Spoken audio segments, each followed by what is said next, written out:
Hi guys and welcome back to my channel, and today is another podcast. I will read the rest of the article as I've promised at the previous video. Alright, so now let's read the effects of global warming. Even slight rises in average global temperatures can have huge effects. Perhaps the biggest, most obvious effect is that glaciers and ice caps melt faster than usual. The meltwater drains into the oceans, causing sea levels to rise and oceans to become less salty. Ice sheets and glaciers advance and retreat naturally. As Earth's temperature has changed, the ice sheets have grown and shrunk, and sea levels have fallen and risen.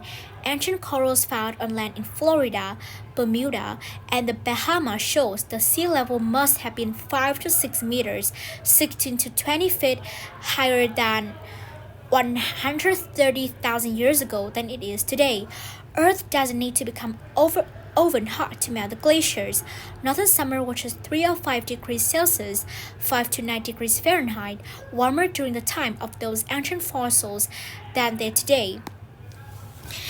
However, the speed at which global warming is taking place is unprecedented. The effects are unknown.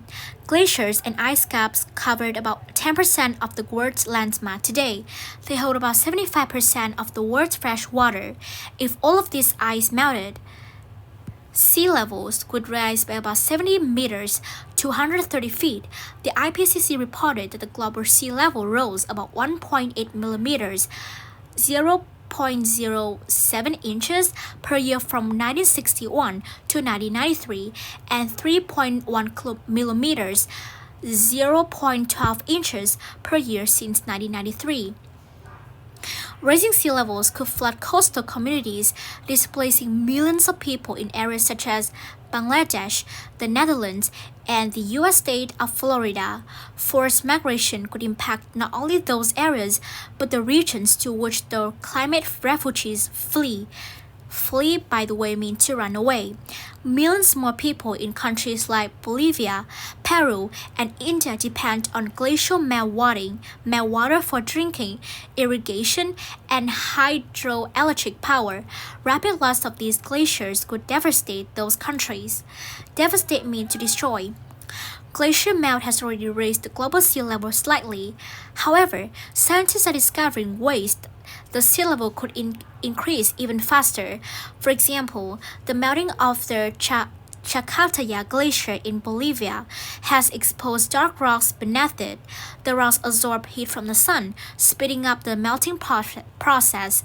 Many scientists use the term climate change instead of global warming. This is because greenhouse gas emissions affect more than just temperature. Another effect involves changes in precipitation like rain and snow. Precipitation, by the way, means all forms in which water falls to earth from the atmosphere. Patterns in precipitation may change or become more extreme.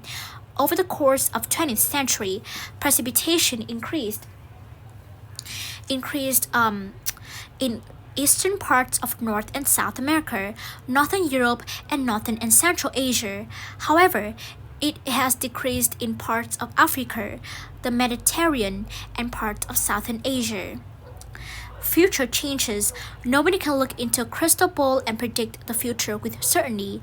However, scientists can make estimates about future population growth, greenhouse gas emissions, and other factors that affect climate. They can enter those estimates into computer models to find out the most likely effects of global warming. The IPCC predicts that greenhouse gas emissions will continue to increase over the next few decades. As a result, they predict the average global temperature will increase by about 0.2 degrees Celsius or 0.36 degrees Fahrenheit per decade. Even if we reduce greenhouse gases and aerosol emissions to their 2000 levels, we can still expect a global warming of about 1.0 degrees Celsius or 1.18 degrees Fahrenheit per decade. The panel also predicts global warming will contribute to some serious changes in water supplies around the world. By the middle of 21st century, the IPCC predicts river runoff and water availability will most likely increase at high latitudes and in some tropical areas. Runoff, by the way, means overflow of fluid from a farm or industrial factories. However, many dry regions in the mid-latitudes and tropics will experience a decrease in water resources. I think I'll read tomorrow because now I'm so freaking tired. Bye.